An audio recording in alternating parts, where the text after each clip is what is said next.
அதுக்கப்புறம் தேஜாவையும் நவீனையும் காட்டுறாங்க. இப்போ தேஜாவும் நவீனும் ரிப்போர்ட் பார்த்துட்ருக்காங்க. அப்போ ரதி அவங்கள கூப்பிட்டு, இன்றைக்கி ஃபுல்லாக இதுதான் உங்கள் டியூட்டி. இன்றைக்கி இந்த வேலையை முடிக்கலைன்னா இன்றைக்கான வேலையை நாளைக்கும் செய்யணும், நாளையோட வேலையும் சேர்த்து செய்யணும். அதனால் இதை முடிங்க, நான் ரவுண்ட்ஸ் போயிட்டு வந்துடுறேன்னு சொல்லிட்டு ரதி கிளம்பிட்டா. அங்கேருந்து கட் பண்ணி ரீனாவும் ராக்கியும் என்னடா இது சீனியர்ஸ் நம்மளை இப்படி ஏமாற்றிட்டாங்களேன்னு புலம்பிகிட்டு இருக்காங்க.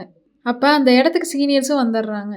உங்களை டைமண்ட்ஸ் மாதிரி வச்சுருந்தனே, இப்படி ஏமாற்றிட்டீங்களேன்னு சொல்லி ராக்கி சொல்கிறான். அதுக்கு அந்த சீனியர்ஸில் ஒருத்தவங்க, அவருக்கு சின்ன வயசுலேருந்தே சினிமாவில் நடிக்கணும்னு ஆசை, அதுக்கு ராம்நாதன் சாரோட அப்பா நீ டாக்டர் ஆகிட்டு என்னமோ பண்ணிக்கோன்னு சொல்லிட்டாரு. அதனால் அவர் இந்த வயசில் ரீல்ஸாக பண்ணிவிட்டு சினிமாவில் நடிக்கிறதுக்காக சுற்றிட்டு இருக்காரு. அவரை ராம்நாதன் சார்ன்னு சொல்கிறத விட சினிமா டாக்டர்னு சொன்னாதான் இங்கே இருக்கிற எல்லாருக்குமே தெரியும்னு சொல்கிறாங்க ஒரு சீனியர். இப்போ ஒரு சீனியருக்கு நோட்டிஃபிகேஷன் வருது. அவர் எல்லாத்துக்கிட்டேயும் வாங்க எமர்ஜென்சின்னு சொல்லிட்டு கூட்டிகிட்டு போகிறாரு. நம்ம சேனலுக்கு லைக் பண்ணி சப்போர்ட் பண்ணுங்கள். Subscribe RE Cinemas. தேங்க்யூ.